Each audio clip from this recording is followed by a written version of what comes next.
Microeconomics. Principles of microeconomics. 2E. Choice in a world of scarcity. Okay, let's see. We've got a figure. It says, in general, the higher the degree, the higher the salary. So why aren't more people pursuing higher degrees? The short answer, choices and trade-offs. Look at that. In a time where even those with a degree are having trouble getting a job, this book has the fucking gall to call people out. But let's learn. All right, housing statistics, all this. Okay, introduction to choice in a world of scarcity. In this chapter, you will learn about A, how individuals make choices based on their budget constraint. Fair enough. The production possibilities frontier and social choices. Love the PPF. And social choices. I love social choices. And confronting objections to the economic approach. Ooh, confronting objections to the economic approach. Very fun. You will learn quickly when you examine the relationship between economies and scarcity that choices involve trade-offs. Every choice has a cost. In 1968, the Rolling Stones recorded, "You Can't Always Get What You Want." Economists chuckled because they had been singing a similar tune for decades. Copyright. English economist Lionel Robbins. Wow, lived a long life. Lionel Robbins. Let's look at who Lionel Robbins is. A British economist. Oh my god, he is decorated. What the fuck? CH, the Order of the Companions of Honor, is an order of the Commonwealth realms. Huh? Oh, is an order of the Commonwealth realms. It was founded on that as a reward for outstanding achievements. That's awesome. So he's a Companions of Honor, Order of the Companions of Honor. He's also in the Most Honorable Order of the Bath. Wow, recipients of the order are usually senior military officials or senior civil servants, and the monarch awards it on the advice of His Majesty's government. An FBA, Fellowship of the British Academy. This boy is British as fuck. Very cool. And his sister, Caroline Robbins, I'm assuming, became a noted professor of history at Bryn Mawr College. Look at that. Look at that. Oof. Cool. That's enough of that. English economist Lionel Robbins, in his essay on the nature and significance of economic science in 1932, described not always getting what you want in this way. The time at our disposal is limited. There are only 24 hours in the day. We have to choose between the different uses to which we may be put. Everywhere we turn, if we choose one thing, we must relinquish others which, in different circumstances, we would wish not to have relinquished. Scarcity of means to satisfy given ends is an almost ubiquitous condition of human nature. Fair enough. If I want something, I have to let go of another thing that I might want in order to get the thing that I want. I can't have both things. It is the I can have everything, or rather, I can have anything, but I cannot have everything. Fair enough. Because people live in a world of scarcity, they cannot have all the time, money, possessions, and experiences they wish. Neither can society. This chapter will continue our discussion of scarcity and the economic way of thinking by first introducing three critical concepts: opportunity cost, marginal decision-making, and diminishing returns. Later, we will consider whether the economic way of thinking accurately describes either how we make choices and how we should make them.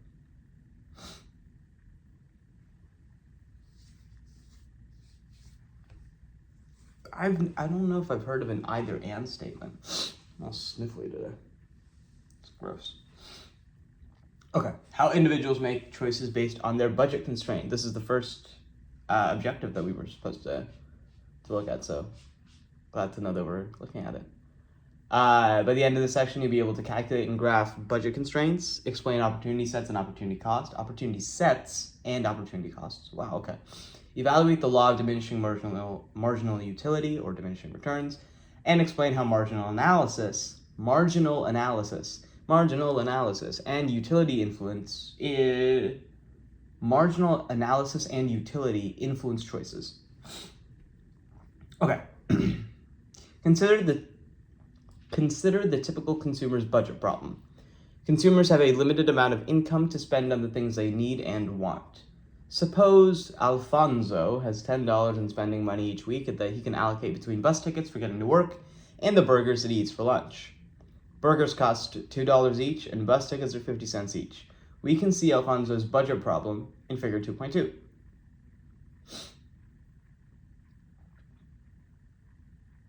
Basically, we've got burgers on the y-axis, bus tickets on the x-axis.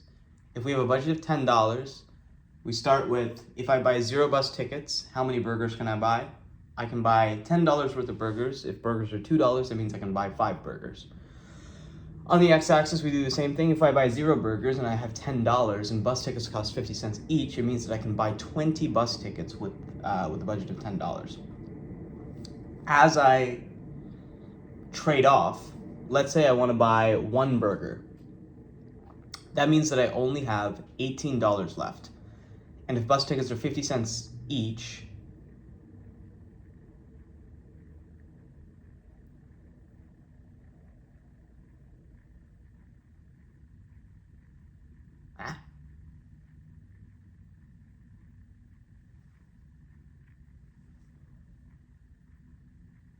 $2 is the equivalent of 4 bus tickets.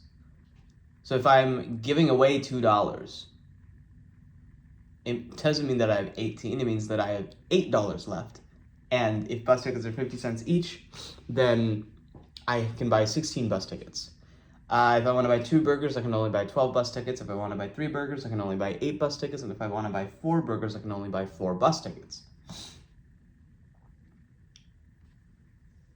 The vertical axis in the figure, great, we're just going to go into it. The vertical axis in the figure shows burger purchases, and the horizontal axis shows bus ticket purchases. If Alfonso spends all his money on burgers, he can afford 5 per week. However, if he does this, he will not be able to afford any bus tickets. Point A in the figure shows the choice. Alternatively, if Alfonso spends all his money on bus tickets, he can afford 20 per week. Then, however, he will not be able to afford any burgers. If we connect all the points between A and F, we get Alfonso's budget constraint. The little slope. That's called the budget constraint. This indicates all the combination of burgers and bus tickets Alfonso can afford given the price of the 2 goods and his budget amount. If Alfonso is like most people, he will choose some combination that includes both bus tickets and burgers. That is, he will choose some combination on the budget constraint that is between points A and F. Every point on or inside the constraint shows a combination of burgers and bus tickets that Alfonso can afford. Any point outside the constraint is not affordable because it would cost more money than Alfonso has in his budget. The budget constraint clearly shows the trade-off Alfonso faces in choosing between burgers and bus tickets. Suppose he is currently at point D, where he can afford 12 bus tickets and 2 burgers. What would it cost Alfonso for 1 more burger? It would be natural to answer $2, but that's not the way economists think. Instead, they ask, how many bus tickets would Alfonso have to give up to get 1 more burger while staying within his budget? Since bus tickets cost 50 cents, Alfonso would have to give up 4 to afford 1 more burger. That is the true cost to Alfonso. Okay. Instead of thinking about it in monetary terms, we think about it in trade terms. If I can have 5 of something, and 0 of another thing, let's say I want 2 burgers, I've got 4 of something else, right? If I want 1 more burger, how many of the other thing do I have to let go of to stay within my limit? And we can draw that out on the slope. That's kind of cool. It makes sense. It's the area under the curve. And if we pick, let's say, like 1 burger and 1 bus ticket, then we have $7.50 left, which is still within budget, and so it works. Great. The concept of opportunity cost. Economists use the term opportunity cost to indicate what one must give up to obtain what he or she desires. The idea behind opportunity cost is that the cost of one item is a lost opportunity to do or consume something else.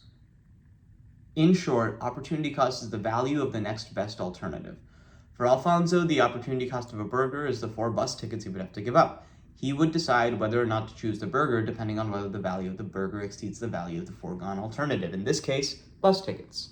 Since people must choose, they inevitably face trade-offs in which they have to give up things they desire to obtain other things they desire more. A fundamental principle of economics is that every choice has an opportunity cost. If you sleep through your economics class, the opportunity cost is the learning you miss from not attending class. If you spend your income on video games, you cannot spend it on movies.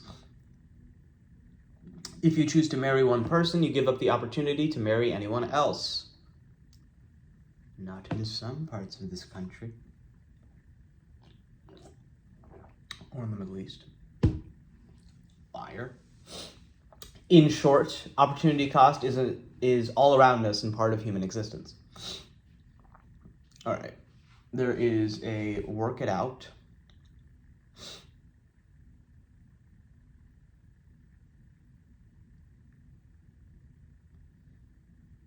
Right, and it's just going through the area of the curve. The equation for any budget constraint is the price times the quantity of item 1 plus the price times the quantity of item 2, where P and Q are the price and quantity of the items purchased, and the budget is the amount of income one has to spend. If you already know the budget and you know the price and quantity of, we need most of these variables filled out. Anyway, apply the budget constraint equation to this scenario. In Alfonso's case, this works out to be budget equals P1 times Q1 plus P2 times Q2. A $10 budget with $2 burgers times the quantity of burgers plus 50-cent bus tickets times the quantity of bus tickets. $10 is equivalent to $2 times Q burgers plus 50 cents times Q bus tickets. Use a little algebra, we can turn this into a familiar equation of a line, y equals mx plus b. For Alfonso, this is 10 equals just the same. Simplify the equation, begin by multiplying both sides of the equation by 2. 20 equals 4 times burgers plus 1. Subtract 1 from both sides. 20 minus the bus tickets equals 4 times the number of burgers. This is how you get the equation for the area. Oh my god. Okay, anyway. Identifying opportunity cost. In many cases, it is reasonable to refer to the opportunity cost as the price. If your cousin buys a new bicycle for $300, then $300 measures the amount of other consumption that he has forsaken. For practical purposes, that may be there may be no special need to identify the specific alternative product or products that he could have bought with that $300, but sometimes the price as measured in dollars may not accurately capture the true opportunity cost. This problem can loom especially large when cost of time is involved.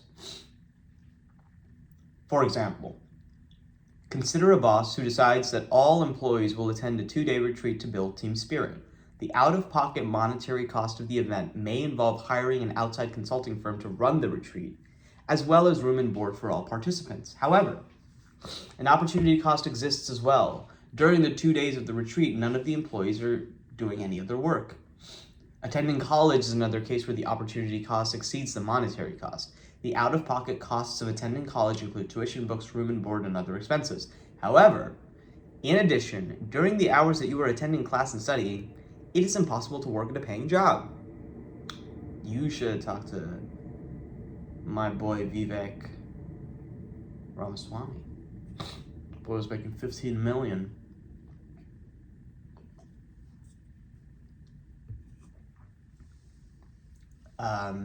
Working at a hedge fund. Thus, college imposes both an out-of-pocket cost and an opportunity cost of lost earnings. All right, this is fun. Here's a fun question. What is the opportunity cost associated with increased airport security measures? After the terrorist plane hijackings on September 11, 2001, many steps were proposed to improve air travel safety. For example, the federal government could provide armed sky marshals who would travel inconspicuously with the rest of the passengers. The cost of having a sky marshal on every flight would be roughly $3 billion per year. Retrofitting all U.S. planes with reinforced cockpit doors to make it harder for terrorists to take over the plane would have a price tag of $450 million. Buying more sophisticated security equipment for airports, the three-dimensional baggage scanners and cameras linked to face recognition software could cost another $2 billion. However, the single biggest cost of greater airline security does not involve spending money. It is the opportunity cost of additional waiting time at the airport. According to the U.S. Department of Transportation, there were 895.5 million system-wide scheduled service passengers in 2015. Since the 9/11 hijackings, security screening has become more intensive, and consequently, the procedure takes longer than in the past. Say that, on average, each air passenger spends an extra 30 minutes in the airport per trip. Economists commonly place a value on time to convert an opportunity cost in time into a monetary figure. Because many air travelers are relatively high-paid business people, conservative estimates set the average price of time for air travelers at $20 per hour. By these back-of-the-envelope calculations, the opportunity cost of delays in airports could be as much as 800 million times 0.5 hours times 20 per hour, or 8 billion per year. Clearly, the opportunity costs of waiting time can be just as important as costs that involve direct spending. I hear that, and also, business people are gonna fly.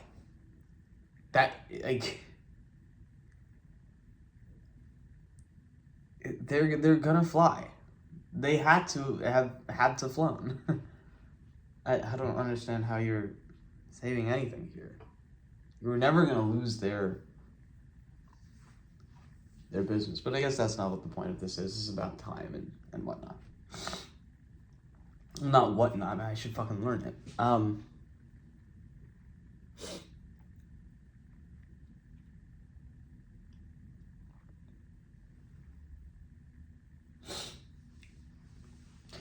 The reason that I'm having trouble making sense of this is because it's not like business people are using an alternative frequently, ever. They are flying. That's what they do. They fly places. And airports would not, yes, business people could be losing, 20 an hour while they're just waiting at the airport. But that would be costs that they would eat up. And I guess the point that I need to draw from this is the fact that, in spite of the fact that billions of dollars are lost, there is increased security. There are the inconspicuous sky marshals and stuff like that.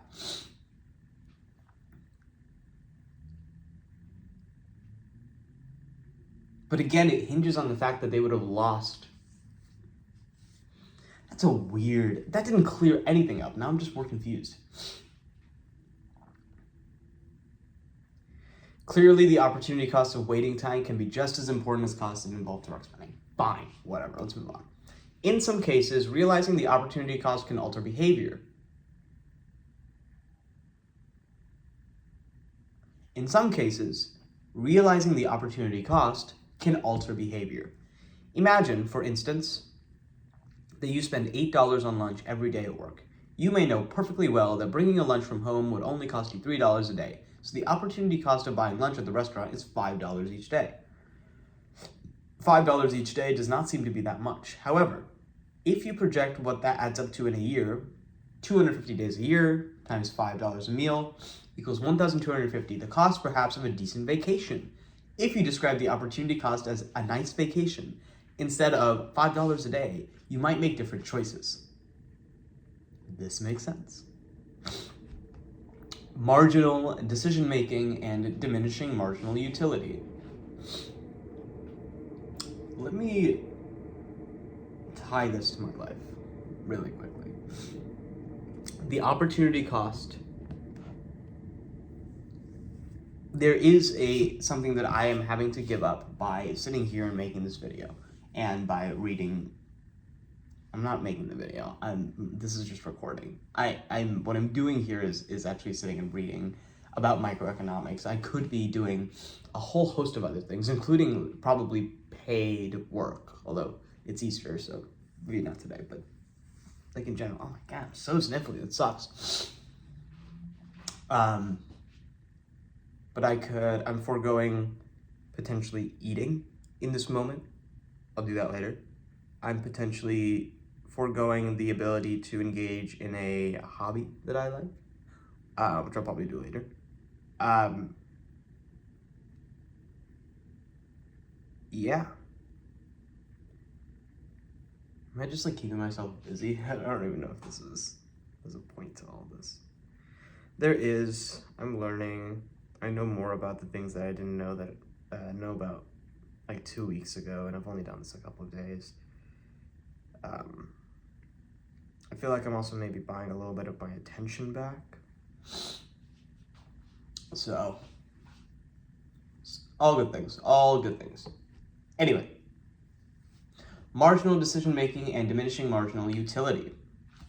The budget constraint framework helps to emphasize that most choices in the real world are not about getting all of one thing or all of another. That is, they are not about choosing either the point at one end of the budget constraint or else the point all the way at the other end. Instead, most choices involve marginal analysis, which means examining the costs and benefits of choosing a little more or a little less of a good. People naturally compare costs and benefits, but often we look at total costs and total benefits when the optimal choice necessitates comparing how costs and benefits change from one option to another. You might think of marginal analysis as change analysis. Marginal analysis is used throughout economics.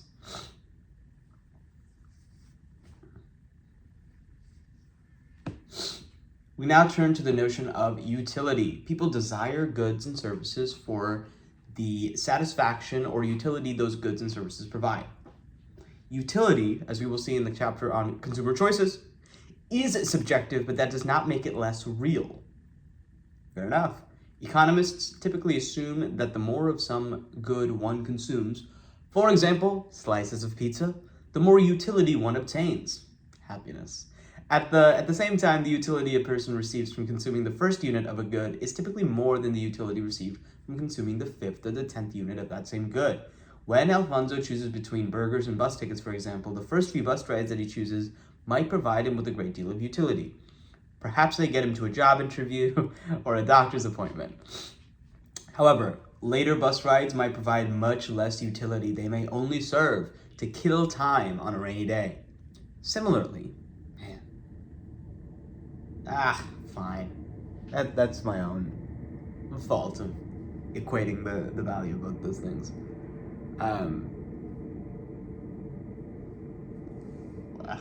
Similarly, the first burger that Alfonso chooses to buy may be on a day when he missed breakfast and is ravenously hungry. However, if Alfonso has a burger every single day, the last few burgers might taste pretty boring. The general pattern that consumption of the first few units of any good tends to bring a higher level of utility to a person, that consumption of later units is a common pattern. Economists refer to this pattern as the law of diminishing marginal utility, or returns, which means that as a person receives more of a good, the additional or marginal utility from each additional unit of the good declines. In other words, the first slice of pizza brings more satisfaction than the 6th. That's true. Maybe not about pizza, but certainly about, reading. The law of diminishing marginal utility explains why people in societies rarely make all or nothing choices. You would not say, my favorite food is ice cream, so I will eat nothing but ice cream from now on. Instead, even if you get a very high level of utility from your favorite food, if you ate it exclusively, the additional or marginal utility from those last few servings would not be very high. Similarly, most workers do not say, I enjoy leisure, so I'll never work. Well, look at me. Instead, workers recognize that even though some leisure is very nice, a combination of all leisure and no income is not so attractive. Believe you me, I know that feeling. Jesus. The budget constraint framework suggests that when people make a choice or make choices in a world of scarcity, they will use marginal analysis and think about whether they would prefer a little more or a little less. A rational consumer would only purchase additional units of some product as long as the marginal utility exceeds the opportunity cost. This makes sense. Suppose Alfonso moves down his budget constraint from point A to point B to point C and further. As he consumes more bus tickets, the marginal utility of bus tickets will diminish, while the opportunity cost, that is the marginal utility of foregone burgers, will increase. Eventually, the opportunity cost will exceed the marginal utility of an additional bus ticket. If Alfonso is rational, he won't purchase more bus tickets once the marginal utility just equals the opportunity cost.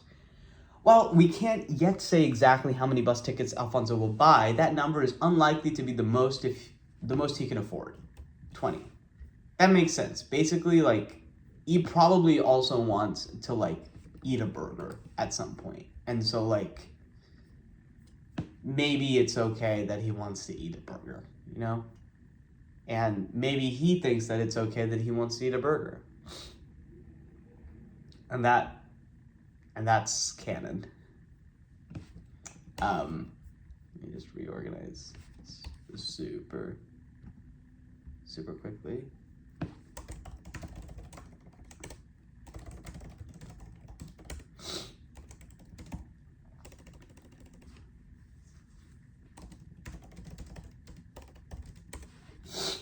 All right. Sunk costs. In the budget constraint framework, all decisions involve what will happen next. That is, what quantities of goods will you consume, how many hours will you work, or how much will you save? These decisions do not look back to past choices. Thus, the budget constraint framework assumes that sunk costs, which are costs that were incurred in the past and cannot be recovered, should not affect the current decision. Consider the case of Selena, who pays $8 to see a movie, but after watching the film for 30 minutes, she knows that it is truly terrible. Should she stay and watch the rest of the movie because she paid for the ticket, or should she leave? The money she spent is a sunk cost, and unless the theater manager is sympathetic, Selena will not get a refund. However, staying in the movie still means paying an opportunity cost in time. Her choice is whether to spend the next 90 minutes suffering through a cinematic disaster, or to do anything else. The lesson of sunk costs is to forget about the money and time that is irretrievably gone, and instead to focus on the marginal costs and benefits of current and future options. I love this. This is a great way of looking at the world. The stuff that's in the past, decisions that you make in the past, can be useful checkpoints for future decisions, but they shouldn't determine future decisions. I shouldn't just feel bad because of all the things that I've lost and not focus on the things that I'm going to gain. I need to realize that there are some things called sunk costs, which are, it's sunk. I can't do anything about it. Dead. But what can I do? I can still do this. And thus, this is great. For people and firms alike, dealing with sunk costs can be frustrating. It often means admitting an earlier error in judgment. Many firms, for example, find it hard to give up on a new product that is doing poorly because they spent so much money in creating and launching the product. However, the lesson of sunk costs is to ignore them and make decisions based on what will happen in the future. From a model with two goods to one of many goods. The budget constraint diagram containing just two goods, like most models used in this book, is not realistic. Fair enough. After all, in a modern economy, people choose from thousands of goods. However, thinking about a model with so many goods is a straightforward extension of what we discussed here. Instead of drawing just one budget constraint, showing the trade-off between two goods, you can draw multiple budget constraints, showing the possible trade-offs between many different pairs of goods. In more advanced classes in economics, you may use mathematical equations that include many possible goods and services that can be purchased, together with their quantities and prices, and show how the total spending on all goods and services is limited to the overall budget available. The graph with two goods that we presented here clearly illustrates that every choice has an opportunity cost, which is the point that does carry over to the real world. That makes sense. That was all about how individuals make choices based on their budget constraint, which is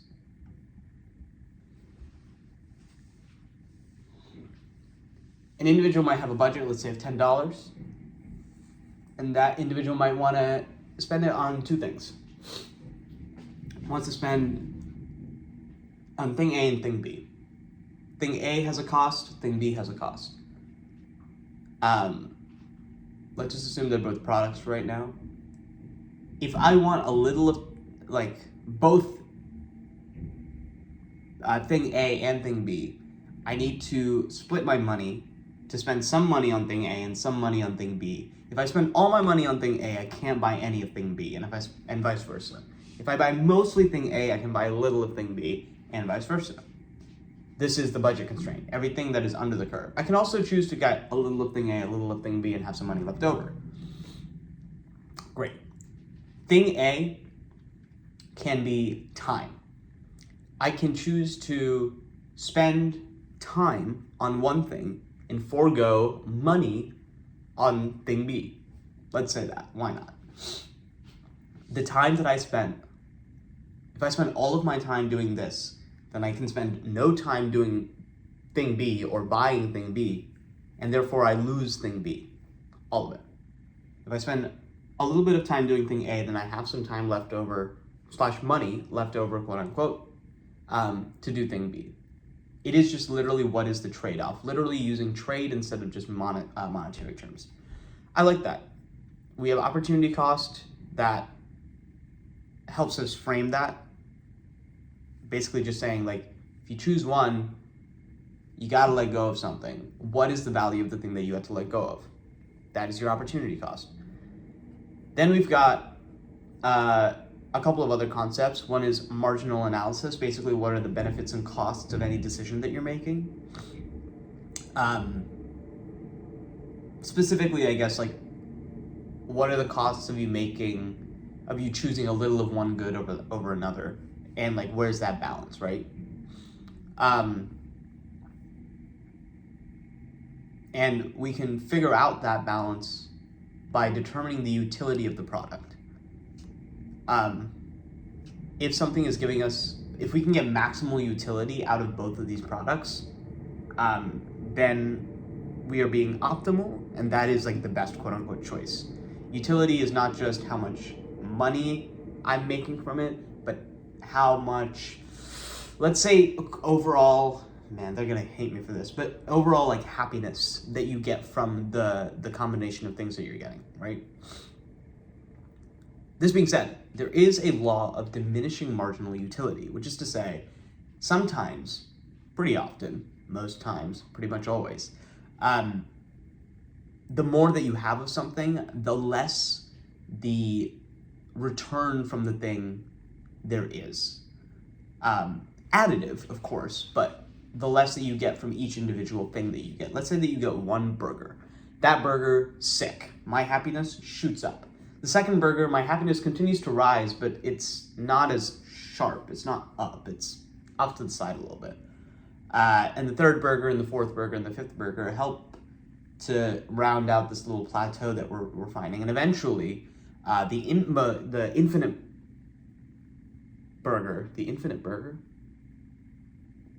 burger will have no additional marginal utility on a purely mathematical level. Now, there might be a point where, like, after 5 burgers, the utility of the burger is actually not good. And in fact, I got the same utility eating 2 burgers that I got from 5.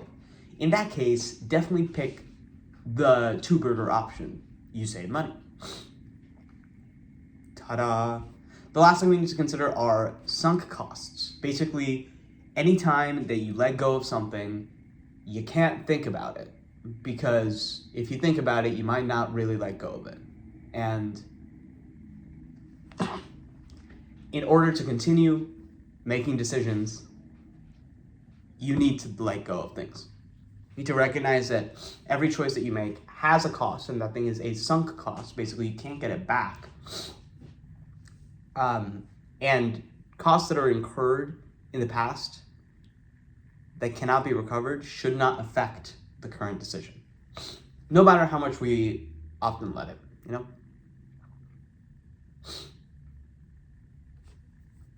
Great. Let's see how long this is.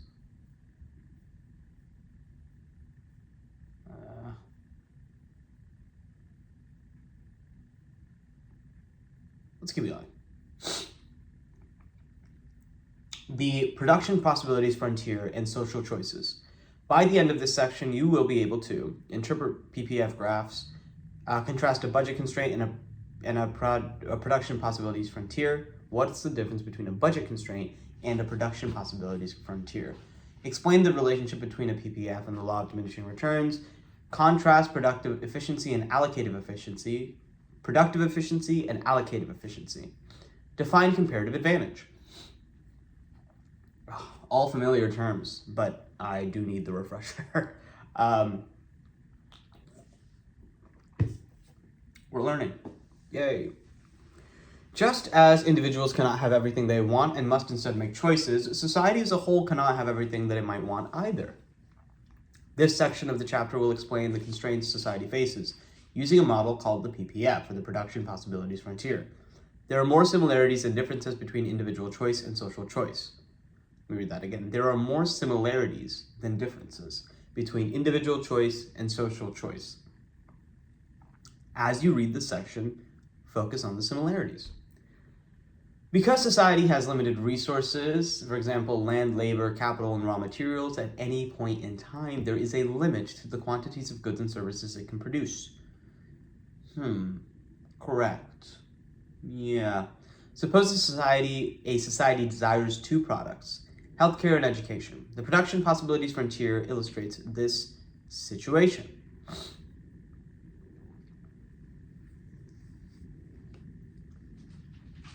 Figure 2.3 shows healthcare on the vertical axis and education on the horizontal axis.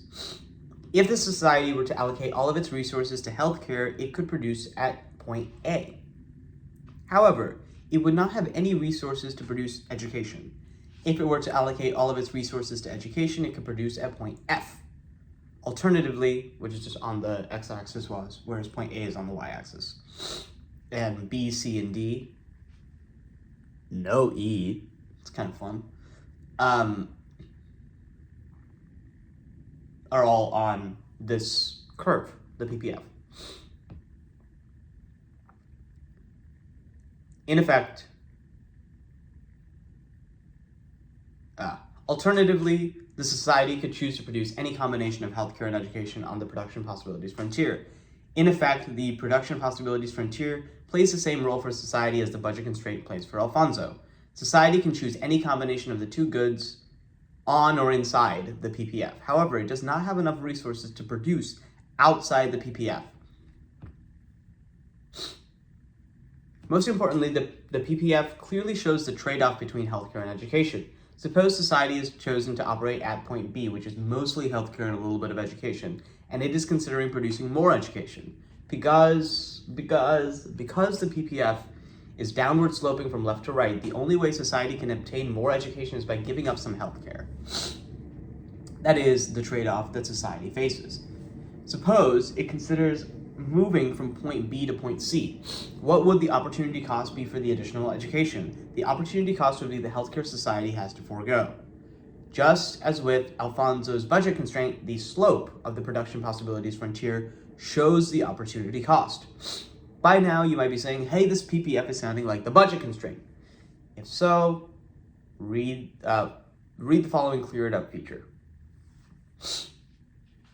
Okay, what is the difference between a budget constraint and a PPF? And we'll call it here. There are two major differences between a budget constraint and a PPF. The first is the fact that the budget constraint is a straight line. That is because its slope is given by the relative prices of the two goods, which from the point of view of an individual consumer are fixed, so the slope doesn't change. In contrast, the PPF has a curved shape because of the law of diminishing returns. Thus, the slope is different at various points on the PPF. The second major difference is the absence of specific numbers on the axes of the PPF. There are no specific numbers because we do not know the exact amount of resources this imaginary economy has, nor do we know how many resources it takes to produce healthcare and how many resources it takes to produce education. If this were a real-world example, that data would be available. Whether or not we have specific numbers, conceptually, we can measure the opportunity cost of additional education as society moves from point B to point C on the PPF. We measure the additional education by the horizontal distance between B and C. The foregone healthcare is given by the vertical distance between B and C, and the slope of the PPF between B and C is approximately the vertical distance, or the rise, over the horizontal distance, the run. This is the opportunity cost of the additional education. Basically, a PPF would be a completely linear graph, potentially, if we could specifically allocate money to healthcare and education and know how much education we get from a certain amount of money. But because it's a little esoteric, it's not specific, we have to be like, all right, we can get this much, and we just draw the curve. I'm sure there's a more specific method that we use to actually get this, but that might be the gist for right now, at least. Alrighty. We rock.